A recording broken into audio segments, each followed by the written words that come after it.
कुछ दिन पहले एक न्यूज़ पढ़ी कि पुणे का एक मुस्लिम लड़का आफताब नाम का और एक हिंदू लड़की मुंबई से श्रद्धा नाम की, उन्होंने भागकर शादी की और वो लोग दिल्ली जाकर बस गए। और वहाँ एक झगड़े के कारण आफताब ने गला दबाकर श्रद्धा को मार दिया और सबूत को छिपाने के लिए श्रद्धा के 35 टुकड़े किए और उन टुकड़ों को फ्रिज में रख दिया और हर रात वो एक टुकड़ा उठाता और मेहरौली के जंगल में फेंका। इस मानसिकता और इस हैवानियत की मनोस्थिति पर तो मैं कुछ अभी टिप्पणी नहीं करना चाहूँगी। उसके लिए जो कानूनी है, जो दंडनीय जो नियम है वही सही है। परंतु मैं अपनी हम उम्र की बेटियों से ज़रूर कहना चाहूँगी कि आप लोग कैसे अपने 3 साल 6 महीने के प्रेम के लिए अपने 20-25 साल का प्रेम भूल जाते हैं। मैं प्रेम के खिलाफ नहीं हूँ, मैं खुद अपनी इस विचारधारा से हूँ कि हमें अपने जीवन साथी चुनने का पूर्ण अधिकार है, हमें अपनी स्वतंत्रता का, अपनी नागरिकता का पूर्ण अधिकार है। परंतु अपने माँ बाप से, अपने जो शुभचिंतक हैं उनसे उनसे छिपाकर इतना बड़ा जो कदम उठाना, ये कहीं ना कहीं सही नहीं है। तो एक कवि अपनी कविता के ज़रिए अपनी बात को कहना हमेशा चाहता है, तो अपनी कुछ पंक्तियाँ कहना चाहूँगी। बल्कि अभी मेरी परीक्षाएं हैं जनवरी में, परंतु मैं इस घटना को सुनकर मैं अपने आप को मैं रोक नहीं पाई अपनी कलम को। मैंने लिखा है कि उन बेटियों के लिए, उन बेटियों को समझाने के लिए कि मत करना इस लीक को पार। लीक कोई थ्योरेटिकल, कोई ऐसे रेखाएं नहीं है अपने आपके चारों तरफ, जी कोई ओरा है जो संस्कारों का, जो इज़्ज़त का आपके चारों तरफ, अपनी आज़ादी को मद्देनज़र रखते हुए जो आपको अपने एक मर्यादित स्थिति में रहना चाहिए, उन रेखाओं, उन लीकों के लिए बोला है कि मत करना इस लीक को पार, मत खोना तुम दहलीज के बाहर।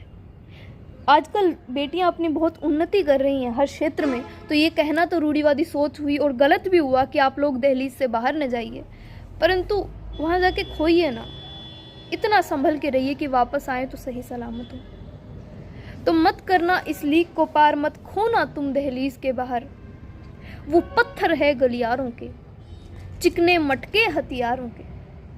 जो चिकना मटका होता है उस पर पानी नहीं ठहरता। तो जो इस मानसिकता के लोग हैं, इस हवानियत, इस दैन्यता के जो मनोस्थिति के जो लोग हैं, उस पर आपका प्रेम कुछ असर नहीं करेगा, न ठहरेगा, न उन्हें छुएगा भी सही उनके दिल दिमाग को। वो अपनी मनोस्थिति में रहेंगे। तो आप लोग उन मनोस्थिति के लोगों के सुधारने, उनके साथ रहने के बारे में न सोचिए। तो मत करना इस लीक को पार, मत खोना तुम दहलीज के बाहर।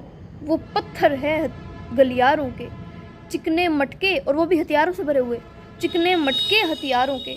उसका क्या जाना, तुम्हें तो वापस घर आना।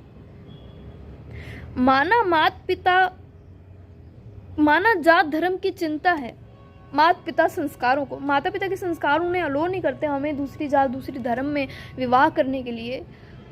तो मैं उन चीज़ों को मानती हूँ, उनकी समाज के कारण जो एक दायरा, उनका जो एक नियम बने हुए हैं, मैं उन्हें भी मानती हूँ।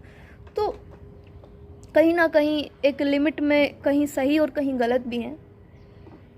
तो माना जात धर्म की चिंता है, माता पिता संस्कारों को, नहीं मानेंगे वो तुम्हारे प्रेम के सितारों को। पर कैसे सौंप दे तुम्हें अनजाने सहारों को, और इससे क्या तुम मान लोगे रिश्तों में किनारों को। तुमसे ज्यादा आह उन्हें, तुमसे ज्यादा दर्द तुम्हारा उनको पता है, तुमसे ज्यादा आह उन्हें तेरी चोट लगे रुलाने। वो क्या अनुचित सोचेंगे लगे बचपन से तुझे सजाने।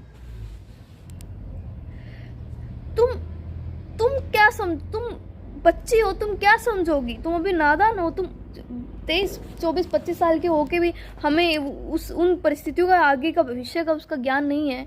समाज का इतना ज्ञान नहीं है जितना उन्हें है, माँ बाप को है, तो तुम कच्चे हो, तुम क्या समझोगी? क्या मखमल, क्या खूनी सिराना, क्या मखमल, क्या खूनी सिराने। जो प्रेम देख तुम बहक रही हो, ये झूठे हैं सिनेमा के गाने। बस कहना है, बस बोले है, जान ही दे दूं जो पल भर के दीवाने। और सामाजिक ये दूरभाष जो दुनिया ने चलाए हैं, जो आजकल सोशल मीडिया चले हुए हैं, फेसबुक, इंस्टाग्राम, उस पर तुम्हारे एक अनुयायी का मतलब होता है फॉलोवर। जो तुम्हारे जो अनुयायी हैं, तुम्हें लग रहा है कि तुम उनके लिए वो उन्हें तुम्हारे टैलेंट की फिक्र है, परंतु ज़रूरी नहीं है कि वो सिर्फ इसी मनोस्थिति से आपके साथ हों, आपको फॉलो करते हो, आपके अनुयायी हों। तो आप उस चीज़ में सतर्क रहिए उनके साथ भी। तो जो सामाजिक जो दूरभाष ये दुनिया ने चलाए हैं, ये कहने को अनुयायी तुम्हारे आघात के जरिए आए हैं। हर किनारे नहीं मिलती जो हो कृष्ण सी प्रीत। जब श्री कृष्ण और राधा के प्रेम के लिए ये दो कथाएं वर्णित हैं। एक तो कि जब राधा और श्री कृष्ण जी अलग हुए थे पहली बार, जब श्री कृष्ण जी वृंदावन छोड़कर मथुरा गए थे कंस के बुलाने पे बलराम के साथ, तो राधा उनको रास्ते में मिली थी और राधा को वो अपनी बांसुरी दे गए थे। ऐसा कहते हैं कि कथाओं में भी वर्णित है कि श्री कृष्ण जी को दो ही चीज़ अत्यंत प्रिय थी, उनके भक्तों के अलावा उनको दो ही चीज़ अत्यंत प्रिय थी, एक उनकी बांसुरी, एक राधा। और जब वो राधा से दूर हुए तो वो उन्होंने बांसुरी अपनी राधा को दे दी थी और उसके बाद उन्होंने कभी बांसुरी बजाई नहीं, उन्होंने दे दी थी। और दूसरी प्रचलित कथा ये है कि जब दोनों ने अपने सांसारिक दायित्व पूर्ण कर लिए थे और जब श्री कृष्ण जी द्वारिकाधीश थे और राधा जी बूढ़ी हो गई थी, तो राधा उनसे मिलने गई थी और श्री कृष्ण जी उनसे मिलने पर राधा को कहते थे कि तुम्हें क्या चाहिए, तो राधा ने कहा तुम बांसुरी बजाओ। तो राधा श्री कृष्ण जी ने उनके लिए इतनी मधुर बांसुरी बजाई कि राधा उसमें विलीन हो गई और उसमें ही विलीन हुए उसने देह त्याग कर दिया। और उसके बाद श्री कृष्ण जी ने वो बांसुरी तोड़ दी और फेंक दी, उसके बाद फिर उन्होंने कभी बांसुरी नहीं बजाई। तो उनके जितना जो एक भौतिक रूप से जो उनका कोई प्रेम नहीं है, जो एक बस एक मन का जो एक भावनाओं का जो उनका प्रेम है, वो आजकल हर जगह नहीं मिलता है।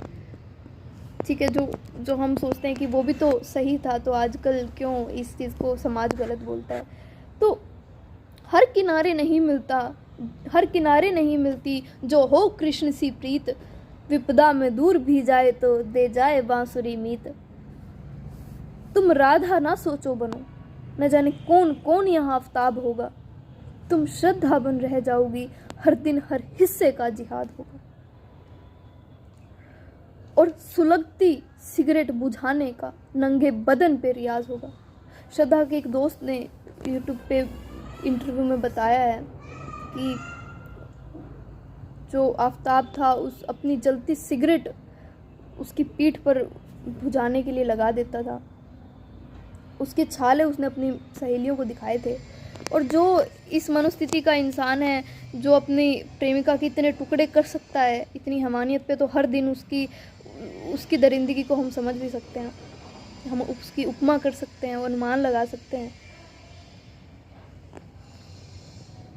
तो उसके लिए लिखा है कि तुम राधा ना सोचो बनो, न जाने कौन कौन यहाँ आफ्ताब होगा। तुम श्रद्धा बन रह जाओगी, हर दिन हर हिस्से का जिहाद होगा। और सुलगती सिगरेट बुझाने को नंगे बदन पे रियाज होगा। रियाज का मतलब होता है अभ्यास, जो नियंत्रण, जो कार्य किया जाए। ठीक है। और जानेंगे जब पिता तुम्हारे, तेरा क्षण क्षण उन्हें आभास होगा। और उनके दर्द का खुशबू तेरी कलम से क्या हिसाब होगा।